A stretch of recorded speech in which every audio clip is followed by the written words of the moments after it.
Vous êtes bien dans Marianne Zik, et moi c'est Yann et Sagapette. Waouh, celui-là était d'enfer. Mes copains sont tous en cabane, ou à l'armée, ou à l'usine. Ils se sont rangés des bécanes, y a plus de jeunesse, tiens ça me déprime. Alors, de la musique, j'en ai toujours fait un petit peu dans la vallée. Moi, je suis d'un petit peu plus haut, aux alentours de Modane, un peu à la Haute-Maurienne. Et commencé assez tôt à l'école de musique, en pratiquant le piano, en pratiquant plein de choses. À un moment donné, je me suis mis à faire de la guitare avec un prof du nom de Pat le Belge. Ça a été la révélation un petit peu de la passion de la musique, vraiment. Et de là, plein d'expériences qui se sont déroulées. Nous avons beaucoup d'histoires de groupes, un petit peu. Des groupes qu'on avait en Maurienne, les copains d'Andertal à Saint-Jean-de-Maurienne. Et puis petit à petit ça a fait son chemin et on s'est retrouvés à jouer ou nombreux ou pas nombreux. Car je suis une bande de jeunes, à moi tout seul, je suis une bande de jeunes et je me fends la gueule. Et il y a 3 ans de ça, j'ai commencé une formation à la Pège à Chambéry. Une formation professionnelle de musique actuelle. En gros, l'idée c'est de nous aider à développer nos projets qui m'ont permis de rencontrer pas mal de gens, pas mal de musiciens. Mais il y a toujours cette volonté de jouer aussi tout seul. Parce qu'il y a des choses qui me tiennent vraiment à cœur et le but c'est aussi de pouvoir me balader et jouer n'importe où, n'importe quand. Et donc du coup vraiment ce projet Yann et Sagapette, de jouer aussi bien dans les bars tout seul, avec des reprises que des compos, qui est venu naturellement, quoi. Quand on n'a rien à dire et du mal à se taire, on arrive au sommet de l'imbécilité. Les noms de groupes et les noms qu'on se donne, c'est toujours une bonne question. Il y en a qui disent faut pas y répondre. Mais en fait, tout simplement parce que les gens en général, ils savent pas vraiment ce que c'est une gapette. C'est ça la question. Et quand ils disent tiens, Yann et Sagapette, ils sont plusieurs, ils sont pas plusieurs, ils sont. Et en fait, à chaque fois, ils vont y arriver, ils me disent et la gapette, elle est où? La gapette, en fait, elle est sur la tête. Voilà. Le secret, il est donné, messieurs dames. La gapette, c'est ça. Donc c'est moi et mon chapeau que j'ai toujours vissé sur la tête à toute heure de la journée et des fois de la nuit aussi. Tout dépend comment ça se passe.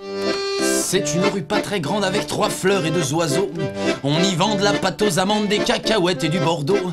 Y a un mec sur un banc qui s'est fait larguer par la Lise. Ça nous étonne pas vraiment, elle change de mec comme de chemise. Alors au niveau style musical, Yann et Sagapette, ça va un petit peu, ça balaye assez large. Sur mes compos, ça va vraiment être de la chanson française. Donc avec du texte, avec de l'accordéon, de la guitare, mais c'est le texte qui va être en avant. Et après, quand je joue en général dans les bars ou ailleurs, où c'est pas Yann et Sagapette, les compos que je présente, c'est de la reprise qui va vraiment, qui balaye un très large univers. Ça va de la chanson française au swing manouche, en passant par de la musique un peu folk, avec des chansons aussi, des textes en anglais. Ça va aussi vers de la Irish music. Enfin, c'est vraiment très large, un peu quelques morceaux de blues. Enfin voilà, ça reflète un petit peu ce que j'écoute, ce que j'aime dans la musique, c'est-à-dire plein de choses et plein d'influences.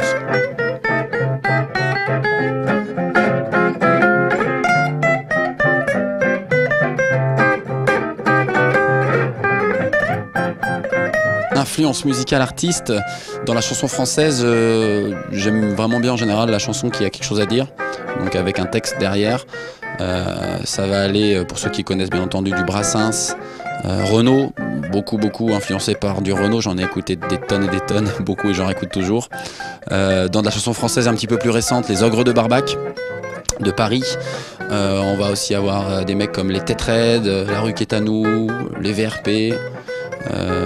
Des influences sur des gens qui faisaient beaucoup plus du texte comme du Ferré, du Alain Leprest, du Christian Pacou. C'est tous des noms un petit peu de gens qui écrivent beaucoup à côté. Ça pourrait être vraiment aussi de la poésie avant d'être de la chanson. Fais-lui saisir en un mot sans passer pour un mégalo, qu'une aventure sans lendemain lui ferait peut-être du bien. Est-elle heureuse avec lui? Alors en général, tout ce qui est texte, ça vient en général à l'émotion. Enfin pour moi ça marche comme ça, c'est-à-dire que ça va être sur un moment donné, quelque chose qui s'est passé, quelque chose qui vient de se passer, qui va rester dans la tête, qui va ressortir ou tout de suite ou bien après. Et donc ça va être, je sais pas, aussi bien d'écrire sur le quotidien, à la terrasse d'un café, je vais voir un truc qui se passe et direct je vais noter la petite idée. Aussi bien ça va être des sujets qui vont être peut-être plus marquants, comme des fois des trucs d'actualité qu'on entend. Et après au niveau vraiment musical, Musical, ça vient après ou avant, ça dépend en fait, ça dépend des fois. Mais après, le côté musical, si c'est un texte qui est déjà écrit, il va surtout sonner par rapport au texte, c'est-à-dire que la mélodie, elle va aller au niveau la rythmique un petit peu de la mélodie va aller au niveau de la parole et comment ça a été écrit, si c'est ou pas en vers, en prose ou pas du tout. Voilà, si c'est du verlan, si c'est voilà, ça va changer un petit peu. Et après, en général, ça va être la guitare, l'accordéon, des fois le piano aussi. Voilà, des mélodies qui vont passer par la tête ou même juste en sifflotant que je mets de côté, puis que je prends. Et derrière, on a un sac où j'ai tout posé, puis je ressors au fur et à mesure des idées qui viennent.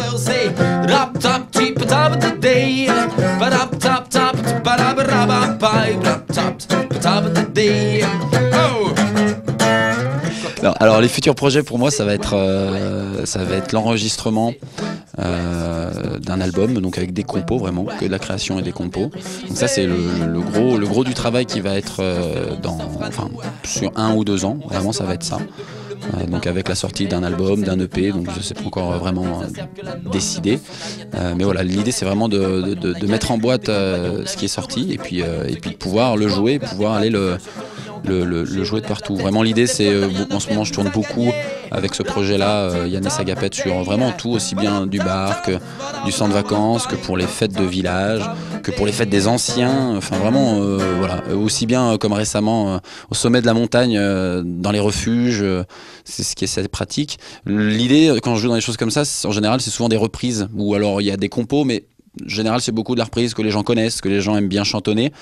Le but pour moi c'est, la reprise il y en aura toujours un petit peu, mais c'est vraiment de partir sur vraiment de plus en plus de la compo et pouvoir tourner après sur des salles, des spectacles, aussi bien que dans des bars ou ailleurs, mais vraiment avec de la compo. Mettre en avant ce que j'écris et ce que je fais. Et soudain juste là, je la vois qui s'élance. J'y regarde à 2 fois, je ne rêve pas, elle danse et tourne. Belle miss enflammée, nous sommes 2 dans cette foule en toute intimité. Pour me contacter, j'ai une adresse Minitel, j'ai une boîte aux lettres. Non, pour me contacter, je vais vous donner mon numéro de téléphone, mon adresse mail, on va faire ça. Ça s'inscrira en plus en dessous là, quand il y aura le montage, ça va être génial. Donc me contacter au téléphone, vous pouvez m'appeler au 06 09 50 17 25 ou à l'adresse mail yann.copain@hotmail.fr. Et sinon, vous pouvez me retrouver sur internet, il y a des vidéos sur YouTube des différents projets que je vais avoir, aussi bien Yann et Sagapet et d'autres, sur des pages Facebook aussi, Yann et Sagapet sur Facebook, vous le trouvez. Et sinon, vous pouvez me contacter par le biais de ma maman à Termignon-la-Vanoise, elle fait ma programmatrice en chef. Rouler dessus, quand on se dit qu'on est en vie, qu'on peut tout faire péter maintenant, ça vivifie d'avoir l'envie de bouffer la vie sans les dents. Quand on se dit qu'on est en vie, qu'on peut tout faire péter maintenant, ça vivifie d'avoir l'envie de bouffer la vie sans les dents.